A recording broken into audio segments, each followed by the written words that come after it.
tonight the 2016 presidential race. Call it a tryout for Republican presidential hopefuls. The biggest names in the GOP flocked to the CPAC conference in National Harbor, Maryland, over the last 2 days and have given it everything they've got to light a fire with the conservative faithful. The simple fact is, this nation needs to start growing at a far faster rate than we're growing today. We have to be young and dynamic and aspirational again for all the young people in this crowd to be able to get a job of purpose and meaning. We need to begin to change the subject to high sustained economic growth. Sometimes you wouldn't know we're an exceptional nation by listening to the left.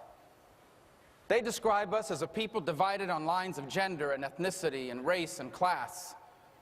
Sometimes you wouldn't know we're an exceptional nation by listening to the president, who's described our nation as sometimes being arrogant or dictating terms to others. But Americans know we're exceptional. And you know who else knows we're exceptional? The world does. At home, our nation needs new ideas and new answers to old problems. Liberal policies have failed our inner cities. We have a president who draws lines in the sand and fails to act.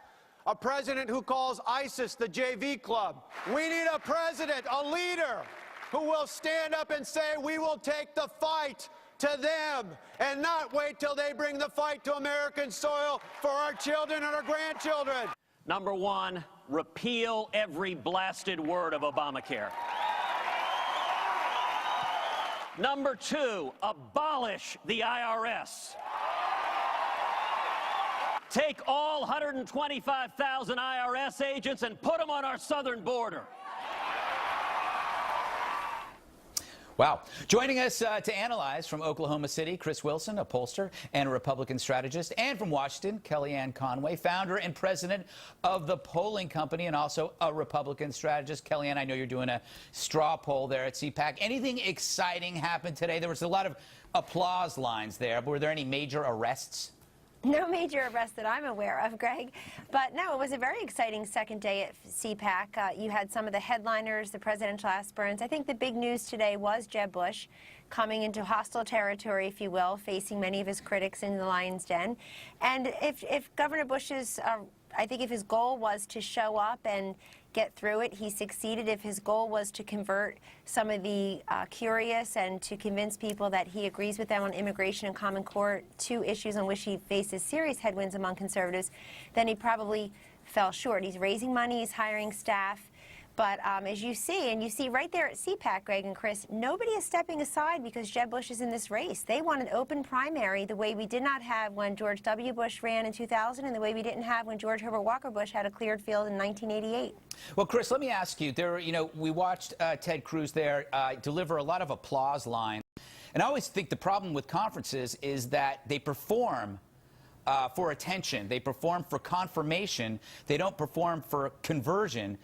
Does this actually tell you anything about a candidate other than they're willing to say what the people there want to hear? Well, I think every candidate leaves us something to remember. With Bush, I think we can take away from his conversation or his speech that he believes there's a good Washington, much like his dad and his brother did, that can do good things if the right people are in charge. And I think that is a little bit contrary to what most everybody else had to say. I mean, take Cruz's comments. He really left a lot of questions in people's minds about what has everyone else does. He was able to point to the fights he has given on Obamacare, on tax reform, across the board. And I think Rand Paul did, and Marco Rubio had some of the same messages. But I think what's going to come away from this primarily is conservative voters coming together and saying we need one candidate that's going to motivate the base and nominate that candidate, because otherwise conservative voters are going to stay home and they don't get excited about a candidate like and that's what elected Barack Obama in 2008 and 2012. And so that's really what we're going to take out of this. Yeah. Kellyanne, who is toying with us and who is dead serious? It's a great question, isn't it? Well, if you're at least winking and nodding at this stage of the 2016 cycle, Greg, you get a good platform at CPAC. You get your 20-minute Q&A, your 20-minute up in front of thousands of activists.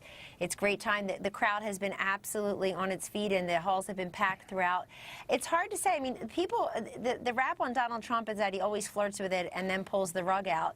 And he said he's more serious than ever. He's actually hired prominent people in New Hampshire and Iowa. He said he's 80 90% sure. Some people say, well, Donald will run until the first financial disclosure is due, and then he won't run. I actually think we may have some surprises. You know, Rick Perry got into the presidential race in August of 2011. That's 6 months from now, 2015 time.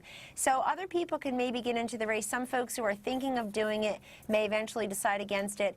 But I do detect something else. It's two things I see coming out of CPAC. One is a big emphasis on national security. So many of these men and women are up there trying to answer the question on everybody's mind, can I picture you as commander-in-chief? The world is on fire. The issues are serious. They need to be able to picture them as commander-in-chief. And number two, very few of these candidates, if any, are afraid of Hillary Clinton. I mean, I'm not afraid of her. She's the second most gifted, popular person in a two-person household, so I don't know why they should be afraid of her. But I'm really surprised and very heartened to see how many of these candidates seem to be willing to take the fight to Jeb Bush in the primary, certainly, but really to Hillary Clinton in the general. They're just not stepping aside for her.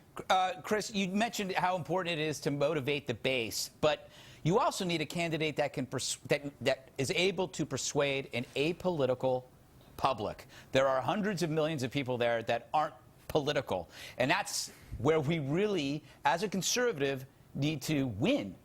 Who can do that? Well, that's another good question. I think what the key there is you've got to keep conservatives as part of that base. If you look at the last two elections, 2008, 2012, the middle-of-the-road voters turned out. They voted. It's a lot of conservatives that stayed home, and that's the key aspect, is keeping them motivated. Right. And bringing back together the three legs of the conservative stool. That is national security, as Kellyanne mentioned, the economic side, and the social side. And that's really the key for conservatives and Republicans, is to nominate someone who can bring those three groups back together. Mm-hmm.